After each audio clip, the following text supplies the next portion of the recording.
Si fueron a la playa de niños, tal vez recuerden ese momento de caminar por la orilla donde rompían las olas, y habían un montón de piedritas muy similares. Avanzabas con tus pies apenas tocando el agua, pero llegaba un momento donde te topabas con una piedrita en particular. Podía ser su color, tal vez era más lisa que las demás.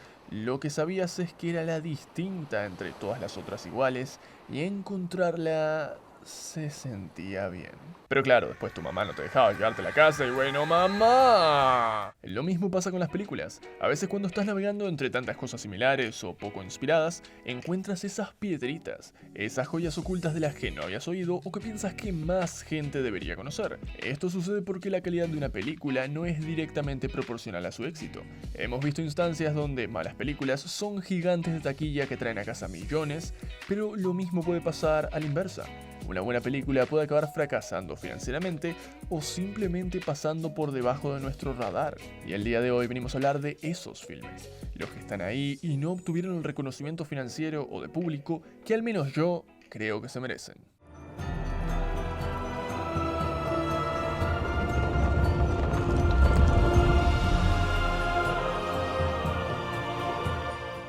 Este es uno de esos casos que no pertenece a ninguno de los dos extremos mencionados anteriormente. Sale Atlantis, el Imperio Perdido, y es como... está bien, hizo buen dinero, pongamos una secuela directo a video por allí y con eso está bien. La recepción crítica de la película fue moderada y en cuanto a ingresos llegó a ser un total de 186 millones con un presupuesto de 120, lo cual no es terrible, pero pensemos que con casi el mismo dinero y en el mismo año, Monsters Inc. logró cosechar 3 veces más. Por eso los ejecutivos de la Grande no estaban encantados y el público parece haberla dejado de lado, quedando a la sombra de otras obras más populares. Y me parece una lástima ya que creo que hay muchas cosas para apreciar en esta película. Por un lado el tema central, me parece muy interesante, colonialismo. La tierra de Atlantis, esta mágica ciudad que se creía era una leyenda y cómo podemos invadirla y dejarla sin nada para llevarnos unos pesos. Aunque el protagonista Milo, lejos de ser parte de estos saqueadores, tiene el sueño de hallar este lugar mítico para restaurar el honor del hombre que lo crió, quien fue ridiculizado por ir en búsqueda de la ciudad perdida. Los atlantianos, por otra parte, se volvieron una cultura resignada a desaparecer por miedo a volver a usar sus recursos más poderosos, luego de que el patriarca casi destruyera todo al tratar de usarlos para la guerra. Se nos plantean estas tres situaciones entrelazadas que dan lugar a dilemas muy interesantes. Por un lado, quieres que Milo encuentre la ciudad, pero por el otro no quieres que la saqueen. Quieres que Atlantis se salve de su inevitable extinción, pero por el otro entiendes el miedo del jefe al no querer utilizar el poder que casi los destruye a todos. Todo esto acompañado de una animación muy buena, con planos y escenarios que denotan un gran esfuerzo de parte del equipo responsable, sirve para crear una historia que si bien no está entre las mejores de Disney, merece más crédito del que se le ha dado. Sin dudas es mejor que El Planeta del Tesoro. Entonces, ¿qué salió mal? La película no hizo el dinero que el estudio hubiera querido, y las audiencias mirando atrás al 2001 recuerdan filmes como la antes mencionada Monsters Inc. o Lilo y Stitch. Y si me preguntan, hay un par de razones. Los personajes secundarios de la película no son buenos, tal vez a excepción de Kida, quien es una nativa en busca de salvar a su pueblo del inevitable final. Pero el resto es un grupo de mercenarios con una cualidad distintiva para que a los niños les guste. El rarito, el excéntrico, la chica ruda, el explosivo, la femme fatal, la gruñona y finalmente el mercenario más despiadado. Es muy difícil conectar con personajes tan básicos y con tan poco desarrollo, especialmente cuando en realidad no son los buenos. Uno esperaría que cuando el malo maloso propone sacar los fusiles contra los nativos, ellos se opongan, pero... ¿no? Cuando amenacen con matar a Kida, seguro ellos... ¿tampoco? ¿Cuando golpean a un anciano moribundo? ¿Solo uno?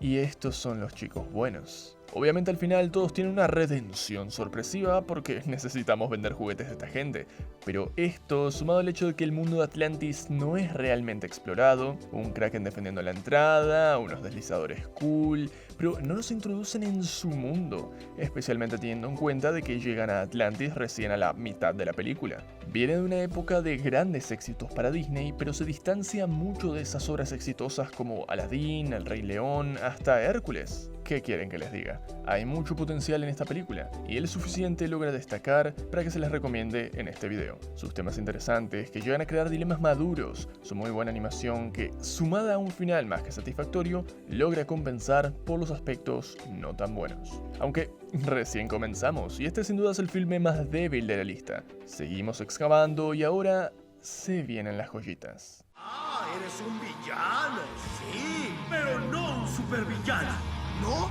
¿Cuál es la diferencia? ¡La presentación! Esta simplemente no la entiendo. Buen dinero, buena recepción, ¿por qué no hablamos más de Megamente? Madagascar consiguió 2 secuelas y un spin-off y no podemos tomarnos 5 minutos para recordar esta genial película. ¿Vieron esas películas que no se callan durante 2 horas y te hablan sobre destino esto, destino aquello? Nadie puede cambiar su destino, pero después al final el protagonista así de yo crearé mi propio destino. Bueno, Megamente es eso, pero mejor. Primero que nada nos plantea el muy interesante tema de naturaleza versus crianza. Nadie nace malo como podemos pensar al ver a muchos villanos tradicionales, sino que lo que nos inculcan nuestras enseñanzas son las que definirán en quién nos convertimos. Pero también trata el tema del cambio. Todo lo que te han enseñado y el rol que adquiriste en la sociedad no tienen por qué definirte. Tú mismo puedes cambiar si te lo propones. En el camino también aprovecha para utilizar y reírse de estereotipos superheroicos sacados directamente de los cómics tradicionales, sin descuidar a sus excelentes personajes. Y lo que me gusta de ellos, todos tienen algo que decir. Megamente, como ya vimos, explora el concepto de la crianza y el cambio, viendo como él, quien era el villano por excelencia, al conseguir dominar Metro Ciudad, se siente inexplicablemente vacío. Más adelante se da cuenta de que su meta simplemente fue producto de este rol que los demás le impusieron en su juventud, y que en realidad no es malo por naturaleza. Esto me parece valiosísimo, especialmente hoy en día en donde mucho de lo que hacemos queda registrado de forma permanente. Las personas pueden cambiar. Si ves que alguien dijo algo hace años y ahora no opina lo mismo, no significa que sean hipócritas, sino que esa persona pudo pasar por un proceso que la llevó a ser una persona ligeramente distinta. Pero claro, después viene Roxanne con un buen argumento. No debes juzgar a una persona por su apariencia, sino por sus acciones. Y dentro de la película se genera este debate muy interesante, porque ella no tiene motivos para pensar que Megamente podría ser bueno. Nosotros sabemos todo por lo que pasó para ser como es, pero ella solo ve sus acciones horribles, sus intentos por dominar la ciudad, sus secuestros. La película nos plantea este escenario donde el contexto importa, pero es imposible que todos juzguen a los demás bajo los mismos estándares. O tal vez podemos hablar de Titán, quien es el típico chico amable que seguramente cree de forma no irónica que la friendzone es algo real y apenas obtiene una pizca de poder lo usa para volverse un imbécil que se cree merecedor del amor de la chica que le gusta, robar cosas y básicamente liberar todo el resentimiento que tenía guardado contra el mundo. Pero el filme nos lo dice fuerte y claro. Hal no cambió. Él ya era un imbécil que actuaba celoso junto a Roxanne, a pesar de solo ser compañeros. La diferencia es que acabó siendo un imbécil con poderes.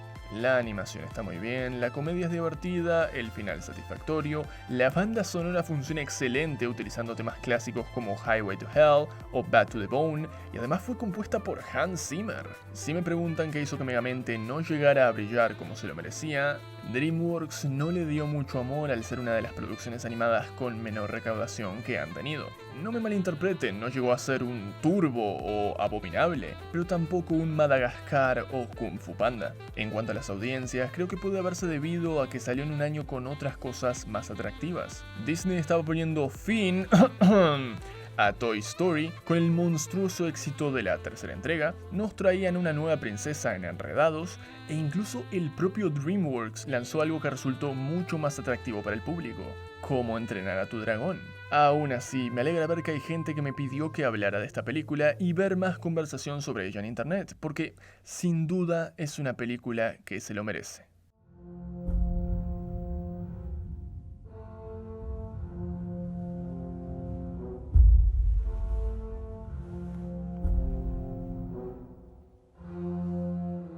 Alejémonos un momento de los grandes estudios y vayamos a algo un poco más indie. Son usualmente estas películas las que tienen muchísima más libertad a la hora de transmitir un mensaje, ya que no pasan por los diversos filtros del marketing y la censura corporativa. Y aquí es donde llega Persepolis, un filme basado en la novela gráfica del mismo nombre, creada por la iraní Marjan Satrapi. Ahora, esta película, a diferencia de las anteriores, no necesita ninguna ayuda cuando se trata de ganar buenas críticas, y este éxito le permitió ganarse una nominación a Mejor Película Animada en los Oscar 2007, aunque al final terminaría por perder esta oportunidad ante Ratatouille de Pixar. La historia es un relato autobiográfico basado en la experiencia de la autora de la novela gráfica, y está ambientada en un Irán que estaba pasando por la Revolución Islámica para contarnos cómo esto afectó a su población, especialmente a la más joven.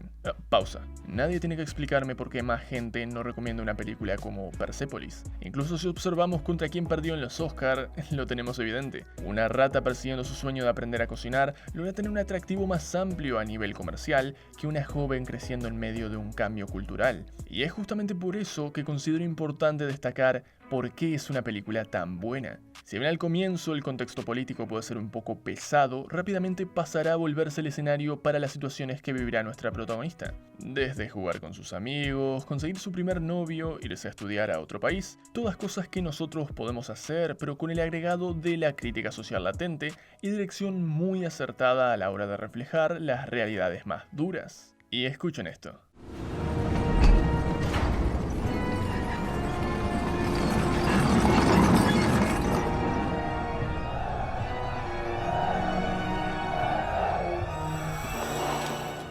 La dirección de sonido.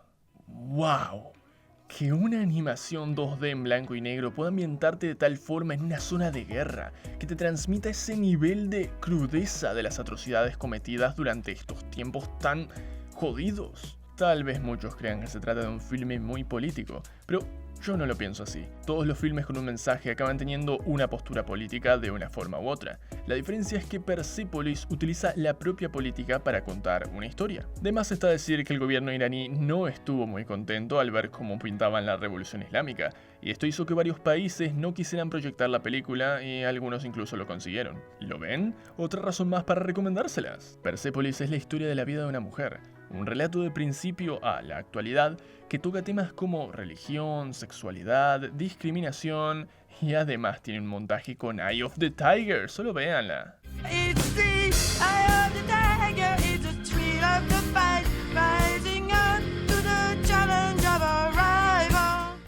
Acérquense, dejen que les cuente una historia. Es la historia de una niña nacida de un tallo de bambú, una campesina convertida en princesa. Una princesa tan hermosa que su belleza deslumbró a la más alta nobleza. 5 hombres de alto rango y mucho prestigio intentaron cortejarla para casarse con ella, pero cada uno de ellos fracasó con consecuencias peores al anterior. Se dice que ni siquiera el mismísimo rey llegó a ser digno de tal mujer. Era casi como si no fuera de este mundo. Esta es una vieja historia llamada Taketori Monogatari, o El cuento del cortador de bambú, aunque también se lo conoce con otro nombre, el cuento de la princesa Kaguya. Ya lo saben, yo y Estudio Ghibli nos amamos. Aún no es legal casarse con un estudio de animación, pero estoy investigando mis opciones. Tal vez alguien me pregunte, Argom, ¿cómo una película del increíble Estudio Ghibli, dirigida por el icónico Isao Takahata, con unas críticas más que excelentes, va a ser considerada una joya oculta? Ok, solo voy a decir esto una vez porque si no voy a empezar a llorar. La película fue un tremendo fracaso. No se confundan, es buenísima en más de un sentido. Su animación tiene un nivel de detalle que te hace sudar con solo verla. El relato avanza con un ritmo que te permite observar toda la vida de una joven desde su infancia a su adultez, sintiéndolo fluido y natural. Su humor es genuinamente gracioso y se aleja mucho de la risa fácil. Es una obra muy completa y ya les digo que se las recomiendo al 110%. Así que... A ver, ¿qué pasó? El filme cosechó las ganancias suficientes para que cualquier otra película fuera considerada un éxito en Japón, pero los estándares de calidad de Ghibli no son los de cualquier otra película. El presupuesto de Kaguya ascendió a los $49 millones, volviéndola no solo la película más cara de Estudio Ghibli, sino la película más cara de la historia de Japón hasta el día de hoy. Y a nivel internacional acabó recaudando $27 millones. Tengo varias teorías sobre el fracaso de este filme a nivel internacional, pero voy a reservármelas para un video completamente dedicado al tema. El punto es que con tal fracaso financiero entre manos, el estudio sintió el impacto. Incluso se plantearon cerrar el departamento de producciones. Esta obra de arte llevó a que las cabezas del estudio Ghibli se plantearan que el estudio dejara de hacer películas. ¿What? Si no la vieron, esta debería ser de las primeras en su lista. Dura 2 horas y tanto visual como narrativamente se distancia bastante de la película promedio de Ghibli, razón por la cual no suele ser la primera que aparece cuando piensan en la filmografía del estudio. Pero recuerden que las películas de este estudio nunca son promedio, y que si no compran un Blu-ray de Kaguya están apoyando Minions 2. Me llamo Nina Yatay Salas, tengo 10 años y estoy metida en un lío de novela. Aquí un dato curioso que tal vez no sabías. Yo nací y viví toda mi vida en Uruguay. No en Argentina como muchos piensan, porque puedes ser de 50 países distintos si hablas inglés, pero automáticamente eres argentino si hablas con acento rioplatense. ¿Qué carajos? Les digo esto por una razón.